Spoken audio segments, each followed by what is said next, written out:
చిన్న పని నుంచి టైం ఇస్తానే ఉన్నాం సార్. మీరు చూస్తారు ఇప్పుడు మేము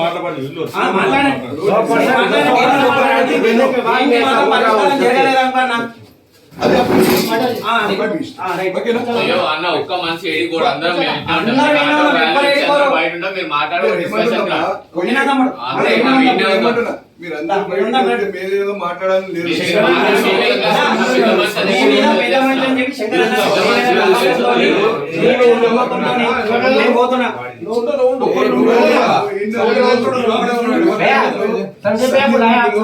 వాడు ఇంకోటి ఉన్నాడు పడతారు. వీనికి ఏమైతుందని చెప్పి వాడు టెన్షన్ పడి చూడాలంటే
जितना जना है उतना जना के ऊपर केस रजिस्टर करते। तुम शांत रहो, हम सपोर्ट करते हैं।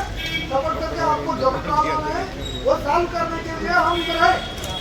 अगर तुम ज्यादा जुलूम करे तो हमको नहीं करते। మేము ఏం కడతారు అని ఏమని అంటే భయపెట్టిస్తున్నారు. ఏమైనా చేస్తే తొందరగా చేసుకుంటే ట్రీట్మెంటు, లేకపోతే బతికే ఛాన్స్ లేదు అని భయపెట్టిస్తున్నారు. అట్లా భయపెట్టించడం వల్ల మా బ్రదర్ వాళ్ళ మా దోస్తు వాళ్ళ డాడీ భయపడి ఆయన స్టెప్ వేసిండు. సరే మీరు ట్రీట్మెంట్ చేయండి అని పైసలు అమౌంట్ పే చేసేసిండు. అమౌంట్ చేసినా కూడా వాళ్ళు మాకు లాస్ట్లో ఏం చేసిర్రు, చనిపోయింది అని చెప్పేసి మాకు పిలిపిస్తారు. ఇది న్యాయం కాదు కదా సార్. మాకు న్యాయం కావాలి. ఇప్పుడు ఆయన ఉన్నాడు బీదవాడు, ఇప్పుడు ఆయనకు న్యాయం కావాలి.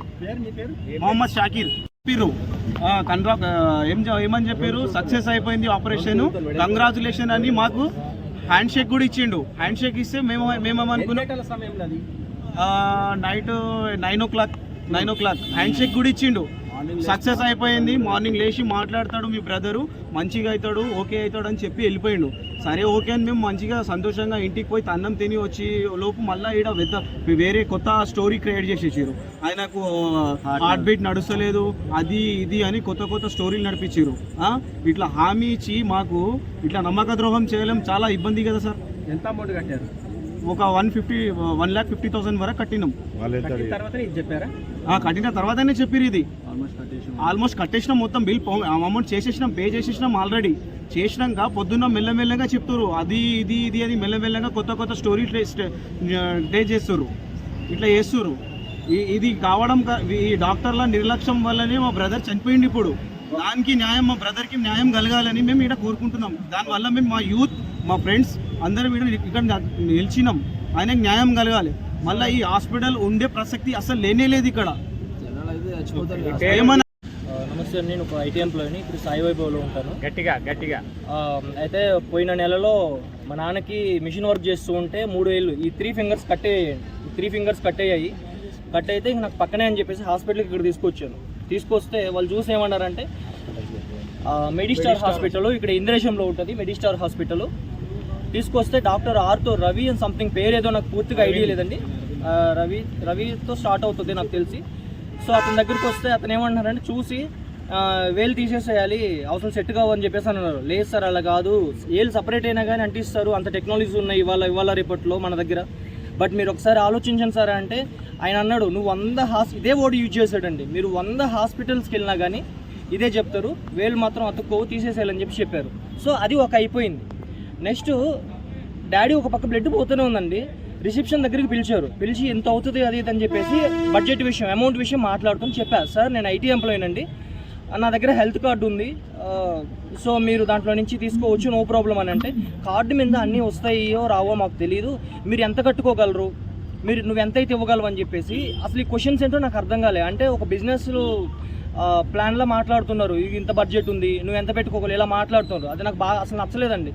సో ఇమీడియట్గా నేను ఏం చేశానంటే మీరు ట్రీట్మెంట్ చేయొద్దండి, మీరు ఇమీడియట్గా డిశ్చార్జ్ చేయండి అని చెప్పి నేను ఫాదర్ని డిశ్చార్జ్ చేసేసుకొని పక్కనే మన నల్లగండ్ల సిటిజన్స్ ఉంది కదా, సిటిజన్కి తీసుకెళ్ళాను. అక్కడ నా ఫ్రెండ్స్ కొంతమంది డాక్టర్స్ ఉంటే సో వాళ్ళతో మాట్లాడిచ్చాను. ఇవాళ 3 ఫింగర్స్ బాగున్నాయండి, ఏళ్ళంతా మూమెంట్స్ మంచిగా ఉన్నాయి, హ్యాపీగా మళ్ళీ ట్రాక్టర్ నడుపుకుంటున్నాడు. అయితే నేను ఇవాళ నాకు ఈ మధ్య అంతా రావడానికి కుదరలేదు. నేను ఇవాళ నా ఇంటి దగ్గర నుంచి ఇక్కడ మెడిస్టార్ హాస్పిటల్కి ఇంద్రేశ్వరం దగ్గరకు వచ్చి వీళ్ళకి వార్న్ చేసి వెళ్దామని వచ్చా. మీకు చేత కాకపోతే చేత కాదని చెప్పండి, బట్ ఇలాంటి ఫేక్ స్టేట్మెంట్స్ మాత్రం ఇవ్వద్దు, మీకు ఇక్కడ ఇన్ని హాస్పిటల్కి మేడంకి ఇలాగే చెప్తారని చెప్పేసి అలాంటి ఫేక్ స్టేట్మెంట్స్ ఇవ్వద్దు అని చెప్పేసి చెప్పడానికి వచ్చాను. బట్ ఇక్కడికి వచ్చి చూస్తే ఇక్కడ ఇంకో డెత్ ఇష్యూ అని చెప్పేసి ఇదేదో ఉంది, దీని గురించి నాకు తెలియదు. కాబట్టి నా స్టేట్మెంట్ ఏంటని నా రోజు కూడా చెప్పాను, మీ మేనేజ్మెంట్ని పిలిపించండి, బేరాలు ఆడుకోవడానికి ఇది ప్రాణాలతో కూడిన పని అండి, హాస్పిటల్స్ మీకు పనికిరావు, మీరు లాడ్జీలు పెట్టుకొని ఓయో రూమ్స్ పెట్టుకోండి, అవరికి 1200, 1500, 2000 అట్లా మీ ఇష్ట ప్రకారం ఛార్జ్ చేయొచ్చు, హాస్పిటల్ పనికిరాదని చెప్పేసి ఆ రోజు చెప్పాను. అదే విషయం ఇప్పుడు మాట్లాడడానికి వస్తే ఇక్కడ ఇంకో ఇష్యూ ఉందండి.